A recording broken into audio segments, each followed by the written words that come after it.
Well, good morning from the great state of Maine. I'm hauling my lobster traps today. It's been a couple weeks since I set them. Haven't had safe weather or time to pull them yet. I've mostly been fishing. Stick around, hopefully we get some bugs. I know the commercial guys have been saying that the shedders have showed up, which just means the lobsters are starting to shed. I prefer soft shell, so that's good. And yeah, we'll walk you guys through what license I have, some of the stuff you'll need if you're interested in doing a recreational lobster trap here in the state of Maine. We'll see you over on the ledge.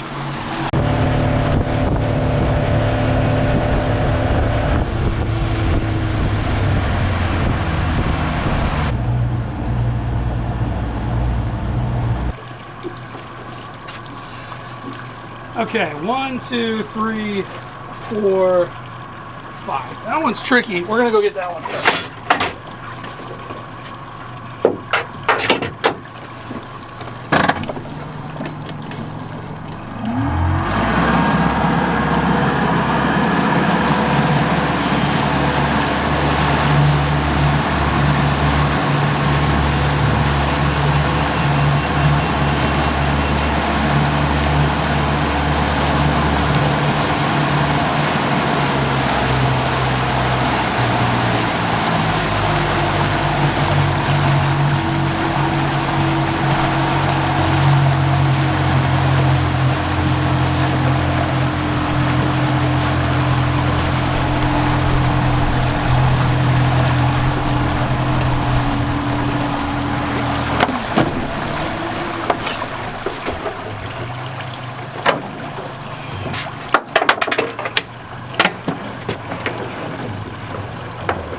This is my first time hauling these for the season, and as you can see, the line's purple.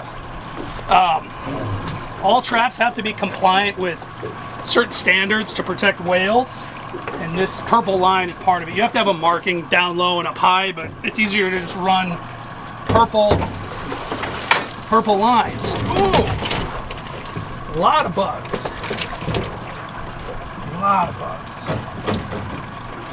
First one here is going to be an egged up female. Both females. So, if I have a knife handy, which I think I do. Oh, she's trying to get me. Do I have a knife? Yeah, I got a knife. State of Maine, you have to mark females that have eggs in them. You can see she has this flipper was cut before. You just cut a notch in it, and it lasts through a couple sheds, and it marks her as a viable breeder. And even when she doesn't have eggs, lobstermen know not to take her. So you mark it like that. It takes a while to grow out. She stays as a viable female. Now that one's clean. I'm gonna measure her. Stick her right here for now. And this guy, female, see she has some marks. I'm gonna let her go. I just don't want to risk it, you know. It's on the wrong fin, but better to be cautious in case somebody marked her incorrectly and she was a breeding female. So using mackerel today as bait, not the best bait. It's soft and it goes quick, but it's what I got. As you can see, this ledge is pretty crowded. These are the Googans, they're a family of lobsters. So I'm gonna stay out of their way because obviously it's their job. So push forward a little bit, get away from their toggle, which is right there in the water.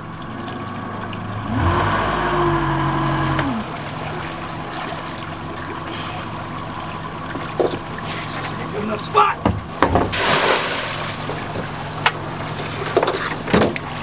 And real quickly, I need to make sure I have my lobster measuring tools.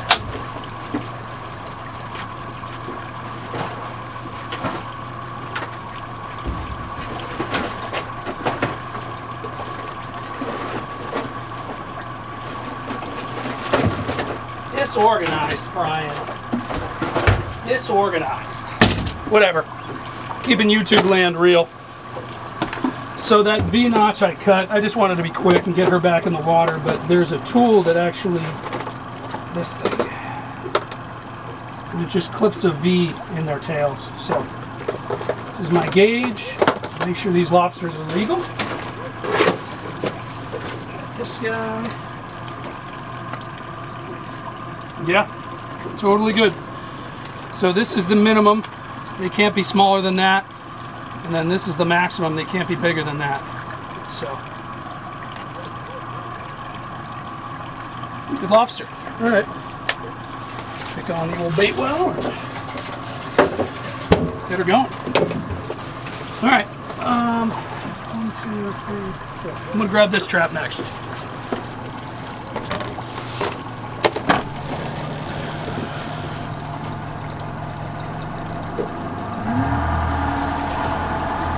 Still getting used to the throttle on this boat. My whole boat was digital throttle, so just this one's mechanical, so there's a little more play getting her to go. But I'll get used to it.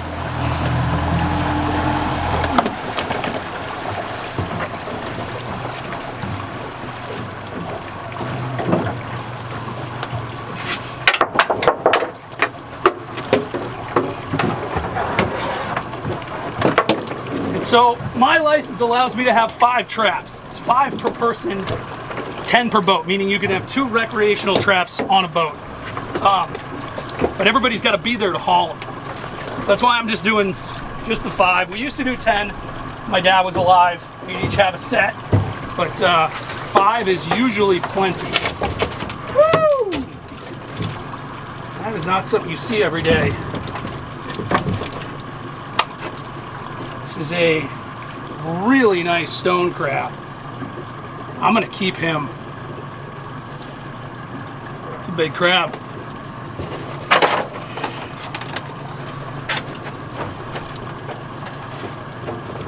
Oh, we got another crab.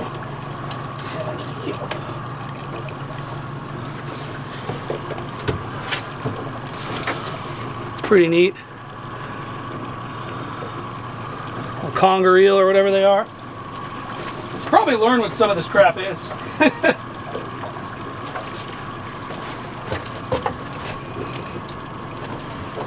Rebait this one.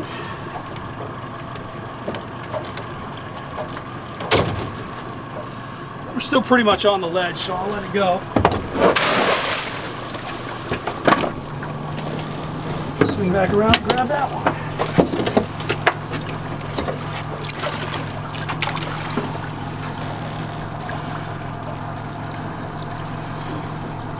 Make sure this camera didn't get all mucked up. This is the problem with hauling traps. You get dirty. You get dirty.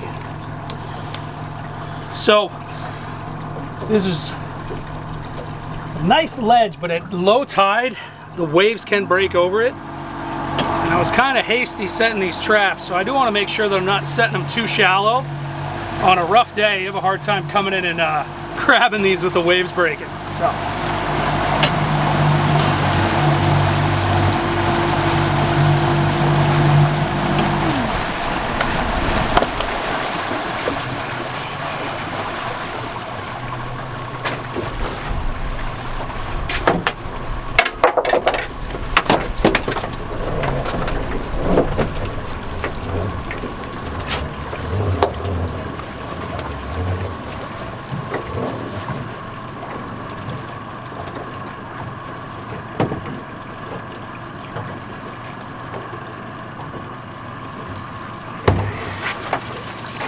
Yeah, this is kind of what I figured would happen. Just a long set on these traps. This door is busted, which it's fine. I'll fix it real quick.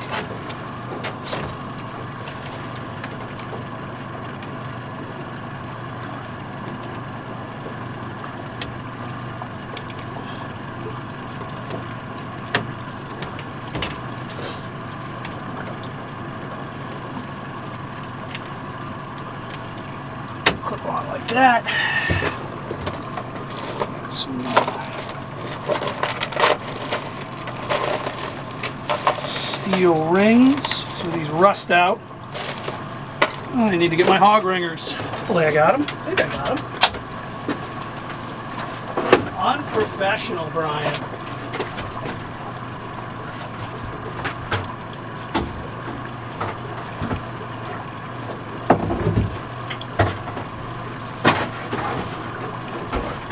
Still working out all the kinks on the new boat.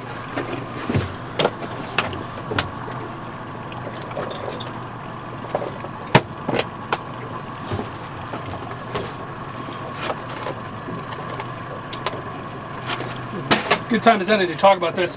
So these are trap doors. If this trap gets lost or hung down or something like that, these steel rings will rust out and this gate will open. And that way the lobsters don't get stuck. You don't have ghost gear. So just throw in a couple of steel rings on this thing. Like I said, if it ever gets lost, it will rust out and the lobsters can leave. Just going through everything today.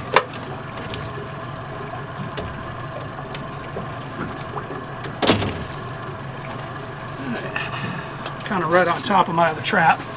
So we're going to go set this one down the far end of the ledge.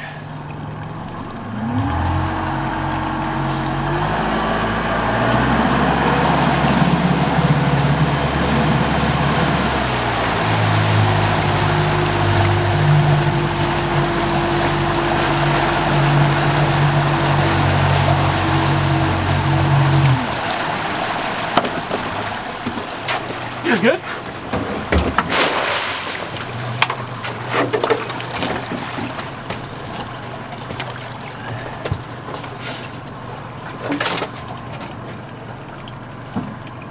Two more to go. Both of them inshore.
One.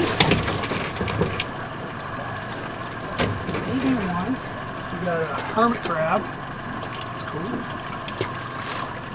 And male. Maybe. Yep. Keeper. So you see he's doesn't hang over the edge of the shell. And he's a male. The females have little feathers right here, but he's a male. So he's a keeper. This is called a bander. Just take your lobster band, pinch your claws together so they don't get you. Put it on, twist it and pop it.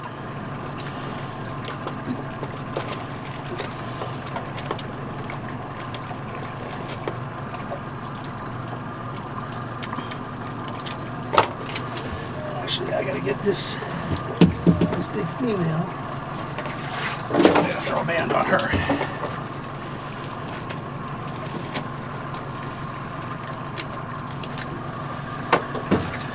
Actually.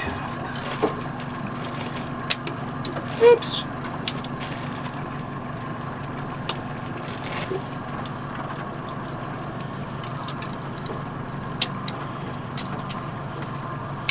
So that's how they work.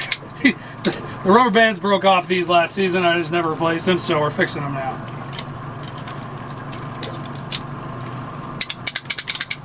Perfect.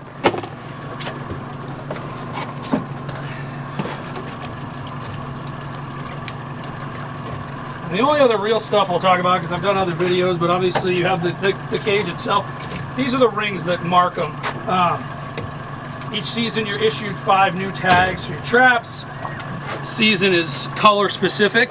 You just have to replace them before you set them. So let's go put this one right there. Yeah, let's go. Won't be crowding anybody.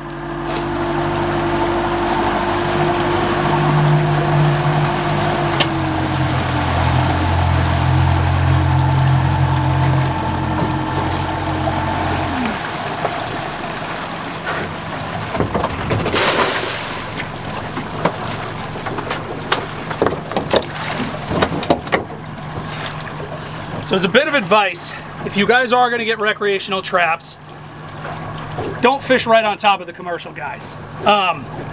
If you're going to fish near commercial guys, figure out who they are. I know both these guys are, the green buoys and the pink. I've known them for probably 15 or 20 years. I went to high school with the guys who run the green buoys, and I went to high school with the daughter of the guy that runs the pink buoys. You just tell them you're there, stay out of their way because they're here to make a living, and they'll look out for you. It's just about being respectful. But definitely, if you're gonna do traps and you're gonna fish near commercial guys, figure out who they are and go talk to them. Just say, hey, that's me, I'm there, and they'll leave you alone. So let's do this last trap, and then hopefully we're gonna go eat some lobsters.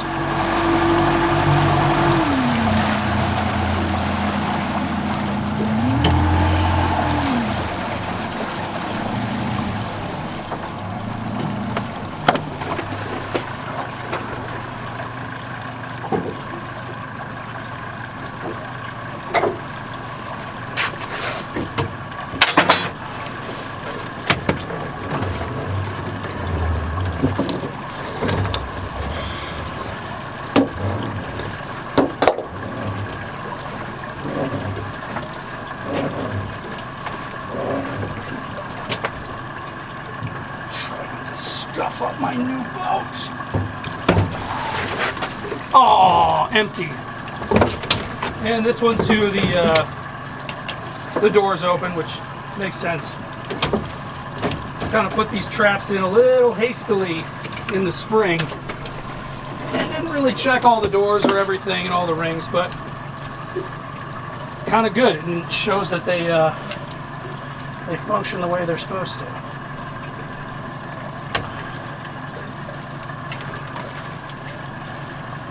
Slide that together.